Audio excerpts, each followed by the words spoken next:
दिल्ली शराब घोटाला के मामले में आम आदमी पार्टी के नेता एक के बाद एक गिरफ्तार हो रहे हैं। दरअसल ईडी ने यह बड़ी कार्रवाई करते हुए एक बार फिर से 10 घंटे की लंबी पूछताछ के बाद आम आदमी पार्टी के नेता और राज्यसभा सांसद संजय सिंह को गिरफ्तार कर लिया। शराब घोटाला मामले में मनीष सिसोदिया के बाद संजय सिंह की बड़ी गिरफ्तारी हुई। ये गिरफ्तारी उस शख्स की गवाही के बाद हुई है जो कभी मनीष सिसोदिया का सबसे करीबी माना जाता था, जो कि शराब के साथ साथ कोरोना काल में अपने काम के लिए खूब मशहूर हुआ था। और इस व्यापारी का नाम है दिनेश अरोड़ा।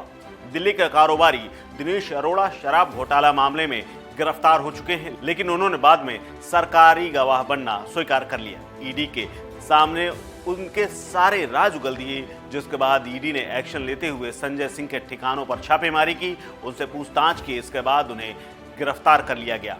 अब उनकी पेशी राउज एवेन्यू कोर्ट में होनी है, लेकिन इस दौरान दिनेश अरोड़ा बेहद चर्चित है। दरअसल दिनेश अरोड़ा दिल्ली के बड़े कारोबारियों में से एक हैं। दिल्ली में उनके कई रेस्टोरेंट चलते हैं। साल 2009 में Dinesh Arora hotel and restaurant industry से जुड़े और हौज खास में उन्होंने अपना पहला कैफे खोला था। साल 2018 में अरोड़ा ने east male colour restaurant private limited company की शुरुआत की। एक कंपनी के बाद उन्होंने कई कंपनियां खोली। उन्होंने कई कंपनियां शुरू की और उनमें ज़्यादातर रेस्टोरेंट के अलावा अरोड़ा कई बिजनेस चलाने लगे।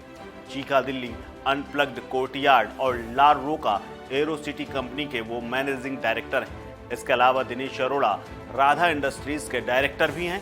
रेस्टोरेंट इंडस्ट्री में उनका इतना बड़ा नाम है कि दिल्ली के लगभग हर बड़े बाजार में उनके कैफे और रेस्टोरेंट खुले हुए हैं। दिनेश अरोड़ा कोरोना के समय उस वक्त काफ़ी चर्चा में आए थे, जब लोग त्राहिमाम कर रहे थे। उन्होंने काफ़ी लोगों की मदद की थी। उन्होंने लॉकडाउन के दौरान ज़रूरतमंदों को राशन बांटा, उन्हें कपड़े दिए और उन्हें घर तक पैकेजिंग यानी पैकिंग वाला खाना तक पहुंचाया था। इस दौरान राशन से लेकर खाना तक पाकर लोगों ने उन्हें खूब वाहवाही की थी और उन्होंने खूब तारीफें और हेडलाइन बटोरी थी। लेकिन आम आदमी पार्टी के साथ उनकी करीबी उन्हें गिरफ्तार होने और जेल भेजने के लिए काफ़ी थी।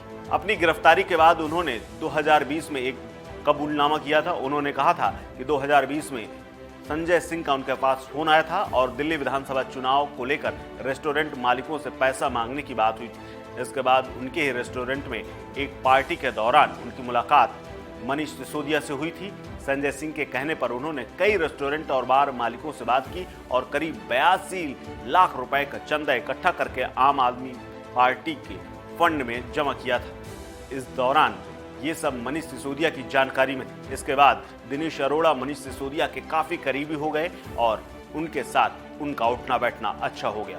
सीबीआई ने इस मामले में एक चार्जशीट भी दाखिल की थी। उस चार्जशीट के मुताबिक दिनेश अरोड़ा सबसे पहले संजय सिंह से मिले। मनीष सिसोदिया से उनकी मुलाकात उनके रेस्टोरेंट में हुई। एक पार्टी हो रही थी, उसी दौरान उनकी मुलाकात हुई थी।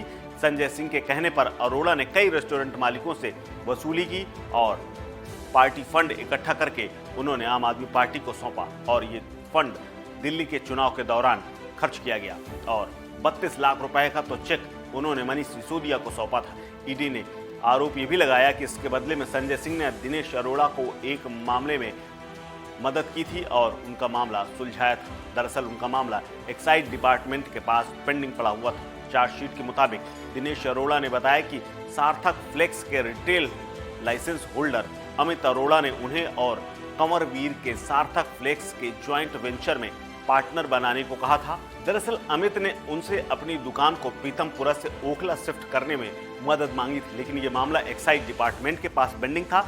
इसीलिए दिनेश अरोड़ा ने इस मसले में सिसोदिया के सामने और सिसोदिया की मदद से और फिर संजय सिंह के निर्देश पर एक्साइज डिपार्टमेंट ने मामले को निपटा दिया था और उसके बाद उनकी दुकान शिफ्ट हो गई थी। यानी पूरा मामला अब मनीष सिसोदिया, संजय सिंह और दिनेश अरोड़ा के बीच का था। इसीलिए दिनेश अरोड़ा ने बाद में सरकारी गवाह बनते हुए ये कहा था कि जो भी मदद जांच में होगी वो मैं करूंगा, लेकिन इसके लिए वो इसमें मामले में दोषी नहीं है। और इसी आधार पर यानी दिनेश अरोड़ा के बयान के बाद ही संजय सिंह के घर और उनके साथियों के ठिकानों पर मई के महीने में छापेमारी हुई थी और इसी आधार पर बुधवार को भी छापेमारी हुई और आखिरकार संजय सिंह को गिरफ्तार कर लिया गया और अब उन्हें जेल भेजने की तैयारी कर ली गई है।